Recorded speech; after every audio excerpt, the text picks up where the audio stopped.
Conditional formatting में कुछ मजीद चीज़ों को डिस्कस करते हैं। हमने कंडीशनल फॉर्मेटिंग में इसको डिफरेंट सिनेरियो में यूज़ किया जा सकता है। हमने अभी ग्रेड के ऊपर काम करके देखा कि वो तमाम एम्प्लॉयज़ जिन्होंने या वो तमाम स्टूडेंट जिन्होंने A+ ग्रेड हासिल किया या A ग्रेड हासिल किया या जो फेल हो गए, तो उनको डिफरेंट कलर से हाईलाइट करें। अगर मिसाल के तौर पर कंपनी के अंदर डिफरेंट एज के लोग काम करते हैं या डिफरेंट सैलरीज के ऊपर लोग काम करते हैं और आप ये देखना चाहते हैं कि वो तमाम एम्प्लॉय जिनकी सैलरी जो है 7,000 से कम है, जैसे गवर्नमेंट ने लास्ट अनाउंस किया कि कम से कम एम्प्लॉय की सैलरी जो है वो 7,000 रुपीज़ होगी, तो आपके पास जितने भी एम्प्लॉयज़ काम करते हैं आप ये देखना चाहते हैं कि सबसे कम सैलरी एम्प्लॉय की कितनी है, या जो है मुझे देखना है कि सबसे कम एज का एम्प्लॉय मेरे पास कौन काम करता है, सबसे हाईएस्ट एज का एम्प्लॉय मेरे पास कौन काम करता है। तो इन 2-3 डिफरेंट क्राइटेरिया को सामने रखते हुए हम काम करते हैं कंडीशनल फॉर्मेटिंग में।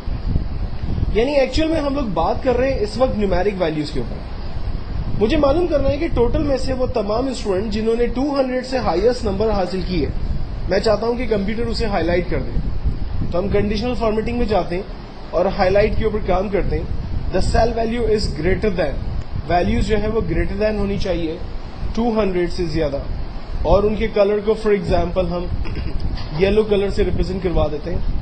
ओके करते हैं। देखें वो तमाम लोग जिन्होंने 200 से ज्यादा नंबर हासिल किए उनको येलो कलर से हाईलाइट किया जा रहा है। और अगर मुझे मालूम करना है कि वो तमाम लोग जो कि लेस देन है 199 के, तो हम उसे for example light red fill colour से हाईलाइट करवा देते हैं। और कलर्स यहाँ पर आप अपनी मर्जी से भी बना सकते हैं, ठीक है। आप ग्रेटर देन लेस देन किसी में भी जाते हैं, तो यहाँ पर देखिए कस्टम फॉर्मेट का एक स्टाइल दिया हुआ है, जिसमें जाने के बाद आप अपनी मर्जी से कलर वगैरह का पैटर्न डिफाइन कर सकते हैं ना। तो कंडीशनल फॉर्मेटिंग एक ऐसी कमांड है कि जिसके जरिए आप अपने टेक्स्ट को क्राइटेरिया दे देते हैं, और अगर आपका सेल उस क्राइटेरिया के ऊपर आएगा तो ऑटोमेटिकली वो हाईलाइट होगा डिफरेंट कलर के साथ। अगर इन कंडीशनल फॉर्मेटिंग्स के रूल्स को इस पर खत्म करना है तो हम इन तमाम को रेंज में लेकर कंडीशनल फॉर्मेटिंग में जाते हैं, और यहाँ पर क्लियर रूल में clear rule for selected cell और एंटायर वर्कशीट दोनों ऑप्शन हमारे पास आ रहे हैं।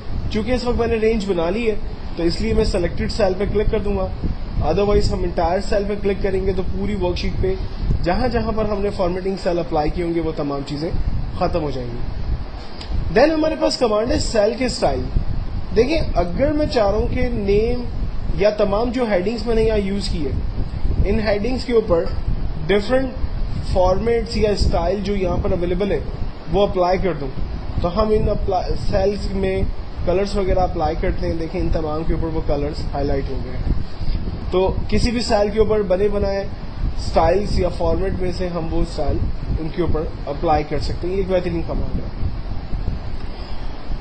अगर कोई कॉलम हमें बीच में इंसर्ट करना है, फॉर एग्जांपल मेरे पास इंग्लिश, मैथ और साइंस 3 सब्जेक्ट्स हैं और मुझे यहाँ पर एक सब्जेक्ट और ऐड करना है, तो इसका आसान तरीका ये है कि हम कॉलम के बीच में जहां हमें कॉलम ऐड करना है वहां पर राइट क्लिक करते हैं कॉलम पे और इंसर्ट करते हैं। देखें एक न्यू कॉलम हमारे पास आ गया। अगर उस कॉलम को खत्म करना है तो राइट क्लिक किया, डिलीट करते हैं, वो कॉलम खत्म हो गया। इसी तरह से रॉ अगर इंसर्ट करनी है, right click, insert, raw insert हो गई।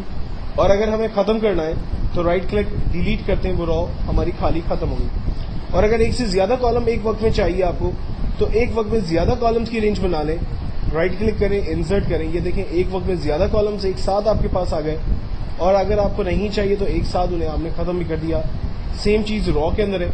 अगर आप एक साथ 5 रॉज एक्स्ट्रा चाहते हैं तो रेंज बनाकर इंसर्ट करें, ये 5 न्यू रॉज आपके पास आ गई। और अगर खत्म करना चाह रहे हैं तो इन्हें डिलीट करें, 5 रॉज आपकी डिलीट हो गई। अगर आप चाह रहे हैं कि ये सब्जेक्ट्स टेम्परेरी तौर पर हाइड हो जाए, तो इन तमाम कॉलम्स को रेंज में लेकर राइट क्लिक करें और अपने कॉलम्स को हाइड कर दें। ये कॉलम्स हाइड हो गए। कॉलम्स को हाइड करने के बाद में अगर आपको ख्याल आता है कि ये कॉलम्स दोबारा आ जाए, तो हम देखते हैं कि बी और एफ कॉलम हमें नजर आ रहे हैं। इसका मतलब है कि बी के बाद सी, डी और ई तीनों कॉलम जो है वो इस वक्त हाइड हुए हैं। तो हम लोग इन्हें वापस लाने के लिए बी और एफ कॉलम की रेंज बनाते हैं। इससे बीच में छुपे हुए तमाम कॉलम्स यानी सी, डी और ई भी रेंज में आ जाते हैं, और फिर राइट क्लिक करके अनहाइड करते हैं, ये तमाम कॉलम्स वापस आते हैं। सिमिलरली अगर मैं रॉज को छुपाता हूं तो मैंने रॉज को राइट क्लिक करके पहले हाइड किया, और अगर यही रॉज मुझे वापस चाहिए तो मैंने गौर किया कि 5 और 12 रो आ रही है। इसका मतलब है कि 5 के बाद की तमाम रॉस चुभी हुई हैं, तो मैंने 5 और 12 रॉ को रेंज में लिया, वहीं रहकर राइट क्लिक किया और अनहाइड किया, ये रॉस वापस आ गई।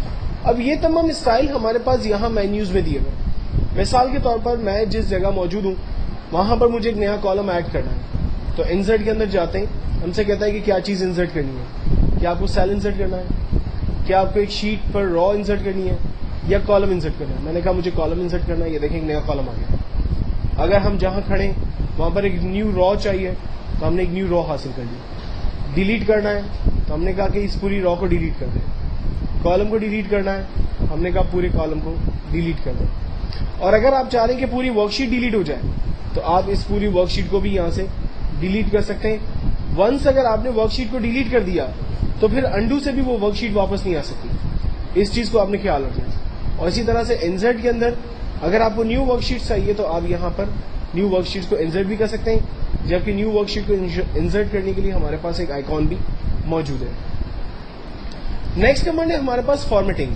देखिए हम लोगों ने शुरू में डिस्कस किया था कि कॉलम की साइज को अगर बड़ा करना हो तो माउस को कॉलम के बीच में रखकर जस्ट ड्रैग करें, कॉलम की साइज बड़ी हो जाती है, साइज छोटी हो जाती है।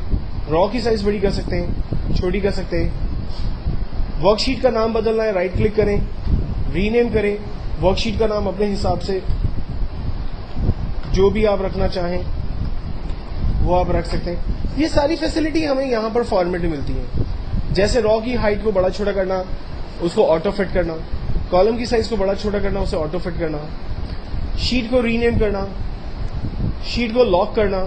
शीट को लॉक करना लाइक एक ऐसी कमांड है कि जिससे हम लोग अपनी शीट को जो है वो कहीं भी हासिल कर सकते हैं। मिसाल के तौर पर अगर मेरी मार्कशीट की शीट यहाँ पर आ रही है और मैं चाह रहा हूँ कि इस शीट को मैं लॉक कर लूँ, तो हम फॉर्मेट में जाकर प्रोटेक्ट शीट पर क्लिक करते हैं और इसका एक पासवर्ड सेट कर लेते हैं।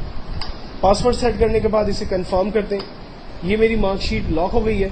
अब मैं इस पर कोई भी काम नहीं कर सकता। अगर मैं इस पर कुछ भी काम करने की कोशिश करूंगा तो कंप्यूटर इससे लॉक का एरर देगा और मैं उस पर काम नहीं कर सकूंगा। और अगर मुझे इसे दोबारा अनप्रोटेक्ट करना है तो हम फॉर्मेट में ही जाकर अनप्रोटेक्ट शीट पर क्लिक करते हैं, पासवर्ड दोबारा जो हमने दिया था वही देंगे, ओके करेंगे, हमारी शीट अनलॉक हो गई और अब मैं यहाँ पर जो भी काम करना चाहता हूँ वो काम मैं यहाँ पर आसानी से कर सकता हूँ।